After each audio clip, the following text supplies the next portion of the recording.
Hello. Today you will learn about the System for Award Management, known as SAM.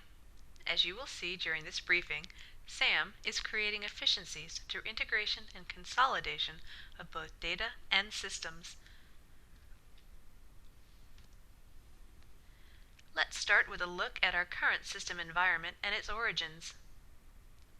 Automation of the federal procurement and awards processes have evolved over time through development of systems to perform individual steps in the process. First, we had paper-based systems and business processes. Then, various groups in the government automated the paper-based systems as the Internet became widely available. Systems that started in one agency have become used across the federal government to support a single step in the process. All the systems you see here are managed by the General Services Administration for government-wide use. These systems are critical to federal procurement and awards, so much so that they are called out in various regulations and guidance documents, including the Federal Acquisition Regulation. Despite its necessity and widespread use, this suite of systems has its limitations. While automation was good, the siloed systems present challenges for users, such as the multiple passwords they have to remember to complete an award cycle. In addition, the presence of the same data in multiple systems creates opportunities for conflicting values. There is also the challenge of the separate hosting facilities for the systems. With the separate facilities, you've got the potential for varying levels of service, and managing that many systems separately isn't the most cost-effective approach.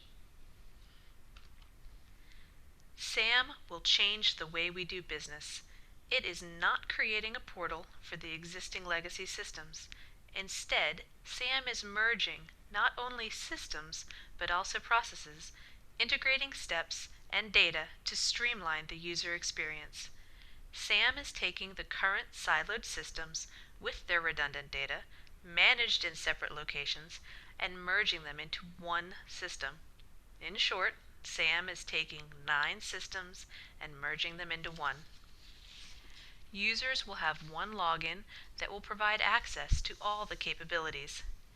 In addition, SAM is consolidating data from all these systems into a single database.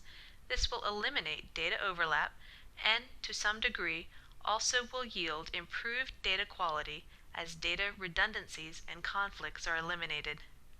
It is still incumbent on us as users to understand what we are entering and to get help when we are not sure. We are ultimately responsible for the data, but these system changes are going to help reduce opportunities for error. It also reduces some of the domino effect of system changes. Right now, one little change to a federal regulation could mean changes to several systems that are scheduled to become part of SAM, which means changes for all the systems that pull data from those systems, and so on. With SAM's single database and data model, the web of complexity will be significantly simplified. And to the last point, as taxpayers, we should all care about cost savings. The cost savings SAM brings will be significant as we move from multiple hosting facilities into just one. The processes and data are being consolidated, but to make that happen, we're dividing the work. In an effort to increase competition and secure an overall lower cost for the system long term, GSA is breaking up the various facets of development and support for the efforts into 4 parts. Requirements and operations. IBM is currently documenting the SAM architecture and requirements in phases. Once the system is operational, IBM will operate and maintain SAM. Phased system development. This is the development work itself. Once the IBM team has documented the system requirements for each phase, a solicitation will go out for the development work. The developer will do their own unit testing, which will be followed by testing performed by the IBM team and then by government users. The architecture leverages open source technologies, providing opportunities for more open competition. The Federal Service Desk. This Tier 1 help desk is already operational for several systems. CCR, CFDA, EPLS, ESRS, FBO, FedReg, and FSRS for both contracts and grants users. FSD will serve the remaining systems, FPDSNG, ORCA, WDOL, and the past performance systems after they are migrated to SAM. Consolidated hosting services. This is where we will be putting the servers that run SAM. SAM will have one common database, which means one hosting location, one set of security protocols, one login for users, and one reporting tool that allows you to draw from all the system data. That translates into lower costs, and we believe happier users. As data is consolidated into a single database, a few things are happening. Process improvements. We are actually discovering ways to reduce the number of interfaces needed to keep SAM running, which will make maintaining SAM easier. Data organization changes. Because the data is moving from multiple systems into one database, the organization of the data has to change. While these changes will ultimately create efficiencies for everyone, there is work that must be done now for business to continue as usual. Most government organizations and many outside entities use data from SAM. Contract writing systems pull vendor information from CCR in order to process awards.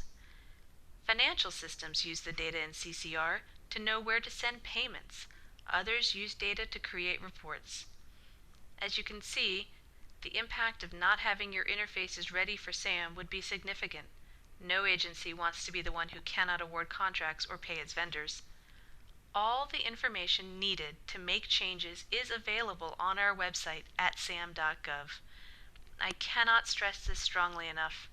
All systems that interface with the SAM Phase 1 legacy systems must make changes if they are to continue sending or receiving the data when SAM goes live. Federal agencies, please tell your contracts groups, your grants groups, your financial groups, and anyone else who you think may use the data from CCR, FedReg, ORCA, or EPLS, the legacy systems that make up SAM Phase 1, that their systems must change. The organization of SAM is important. As we put these capabilities together, we have the opportunity to make the process itself better. So that's exactly what's happening. The team broke the existing process models apart, analyzed them, and put them back together in a more streamlined way without regard for existing system boundaries. The result is a system now organized by functional area. Entity management is the first functional area you see here.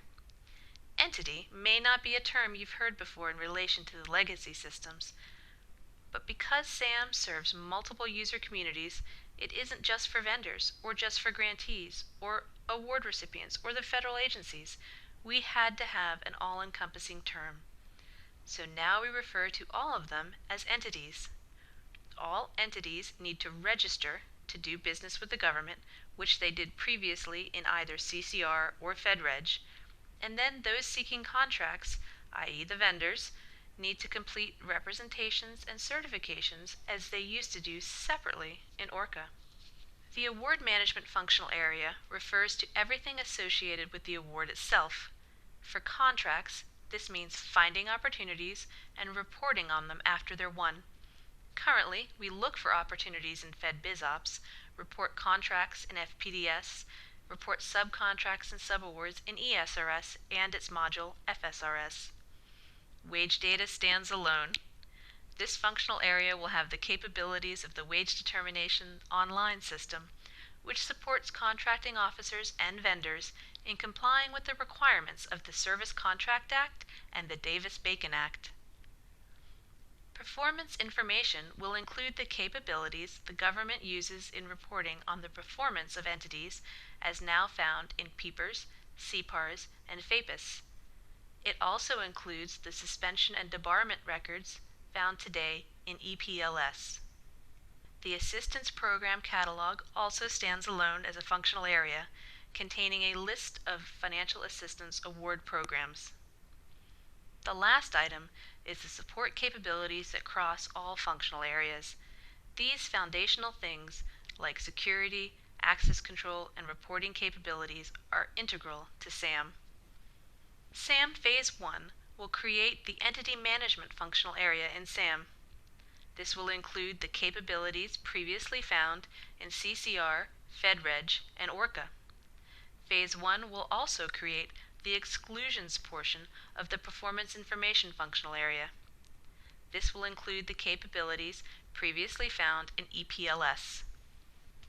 Phase 1 will bring some great and long-awaited improvements for various groups of users. Bottom line, all users win. As we've spoken at various events about SAM, the reception has taken many forms, from thunderous applause to high fives to shouts of hallelujah. It just makes sense for all types of users. The contracting officers and grants officials win. You'll have one login instead of the half dozen you usually need in order to complete an award. The benefits will become even greater as additional system capabilities are moved into SAM in later phases. The integration will eventually provide a snapshot of an entity all in one location. Entities themselves win. That's any potential award recipient. In the first migration group, the SAM team is integrating CCR, FedReg, and ORCA, so all entities interested in contracts will be able to enter data and complete their representations and certifications in a streamlined, integrated process. Users will only have to enter data once, and it will populate every form or step in the process that requires that data. An improvement that will be particularly helpful for first-time registrants is the movement of the tax identification number, or TIN, match to earlier in the process. These and other process improvements will speed up the time required to complete or validate a registration. For those interested in award types other than contracts, SAM allows them to specify their registration purpose at the beginning of the process, allowing them to skip the contract-specific questions. System administrators for interfacing systems also win. As data is merged into SAM's single database, there will be a significant decrease in the number of required interfaces. For the people who have to maintain those interfaces, it is challenging news right now, we know. You have to work to adjust your systems to SAM's new data model. But as time goes on, the consolidation will actually lessen your maintenance burden. While interfacing systems are working to update their interfaces with SAM, other users don't really need to do anything at this point, except be aware that changes are coming. As we prepare for new capabilities to move into SAM, we will be involving the agencies in government acceptance testing and then making training available to everyone to increase their comfort level with the new look and feel as well as the streamlined approach. Training will be available online beginning about 4 weeks before SAM goes live. The big change when SAM goes live will be that the capabilities of CCR, FedReg, ORCA, and EPLS will be found at sam.gov instead of at their previous locations. The legacy URLs will automatically redirect you to SAM. You can then walk through the process of getting a new user ID. SAM will allow you to create the same user ID in SAM that you used in any of the legacy systems, or create an entirely new one if you would prefer. Your roles and permissions in SAM will align to the access you had in the legacy systems. The process of logging into SAM will connect you with the data that is familiar to you. If you used publicly available data before, that data will still be publicly available. SAM is not going to solve every problem in the world. We've taken steps to consolidate information and improve processes within the confines of policy requirements, but there is always more work that can be done. We will be addressing specific improvement needs through the formal change control process when funding allows. Thank you for viewing this presentation on the System for Award Management. As you work through the challenges that are sure to come with a significant change like this, we hope you will also look forward to the many benefits you will enjoy as SAM's streamlined processes become more familiar to you.